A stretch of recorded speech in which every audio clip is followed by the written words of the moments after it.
Okay, so last segment. This is a Real Talk 101 episode 199 for July 4th, 5th, and 6th advanced reading. Sa gusto pong magpabook ng full private reading, sa magparitual, message lang po kayo. Okay, kukuha tayo dito ng isa. Titignan natin kung ano yung message niya. Kung kailan ito dadaan sa FYP ninyo, yan yung message niya para sa inyo. At kapag meron kayong mga inaalala dahil first Friday ngayon, agad nyo ikonsulta yan at private reading para matignan natin in advance kung ano yung posibleng mangyari. Okay?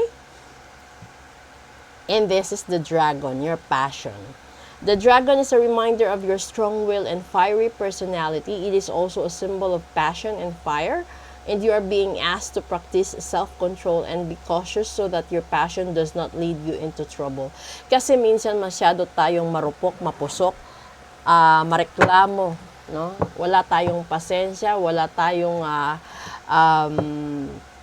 pagtitiis. Yung gusto natin agaran yung pagyaman, pagganda, 'di ba? And then yung minsan real talk, that will lead you to pagnanakaw, no? Pang-aabuso, ano pa ba? Ang dami kasing paraan, no? Kasi hindi lahat ng tao binibigyan ng pagkakataon sa parehong panahon. Posible na yung iba, sinaswerte sila at the age of 20s, diba? Yung iba 30s, yung iba 40s, yung iba nga late 60s na. Pero ando doon pa rin. Kaya nga minsan sinasabi, real talk, panapanahon lang ang swerte ng tao.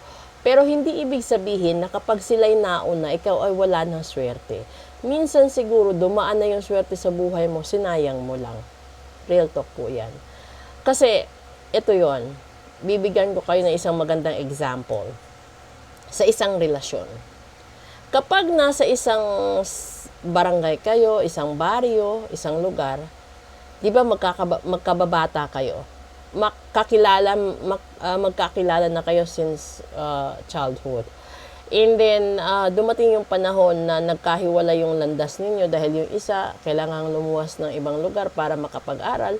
Yung iba kailangan lumuwas ng ibang bansa para magtrabaho, makatulong sa magulang, no? At yung iba makapagtapos ng pag-aaral at nakatagpo kayo ng iba't ibang tao. Hindi kayo nagkatuluyan. Minsan, meron namang iba na sa panahon na pagbabalik or babalik siya dahil gusto ka na niyang pakasalan, wala na siyang pakakasalan dahil kasal ka na sa iba or posible may kinakasama ka na. Diba? And then, yung nangyayari dito, real talk, lumalabas ikaw pa yung third party. Lumalabas ikaw pa yung may kasalanan, ikaw yung naninira ng pamilya, pero yung alam lang kasi ng ibang tao is yung current situation. Hindi nila alam kung ano yung punot dulo. Sa natural na paraan po yun. Diba? Ganon din, similar din sa pera, sa negosyo, sa trabaho, sa pag-aaral. Ando doon yung inggit, real talk, ando doon yung mapanirang chismisan. At yung mga tao na masyadong matalino at nagmamarunong, masyadong makadiyos pero makasalanan din naman, real talk.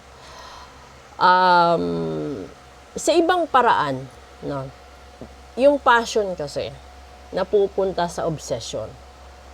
Kaya yung iba, kapag hindi nila nakuha yung taong gusto nila, kapag hindi nila nakuha yung tao na matagal na nilang gustong maging kanila, gumagamit sila ng gayuma, gumagamit sila ng kulam, gumagamit sila ng iba-ibang pamamaraan, which is negative na real talk. So, yung iba naman, kung ayaw nyo maniwala sa gayuma at naagawan kayo ng asawa, naagawan kayo ng nobyo, nobya, naagawan kayo ng live-in partner, siguro panahon na para maniwala kayo. Kasi, laging nasa huli ang pagsisisi. And that's the real talk. Okay? So, kung gusto nyo malaman lahat, mag-book kayo ng full private reading, message nyo ako, or mag-comment po kayo. Maraming salamat po sa lahat-lahat ng suporta ninyo. At tignan nyo na lang po yung event schedule ko kung kailan ulit ako magla-live kasi nasa recovery stage pa ngayon yung lalamunan ko. Maraming salamat at ito yung Real Talk episode natin 199. Magandang gabi po sa inyong lahat.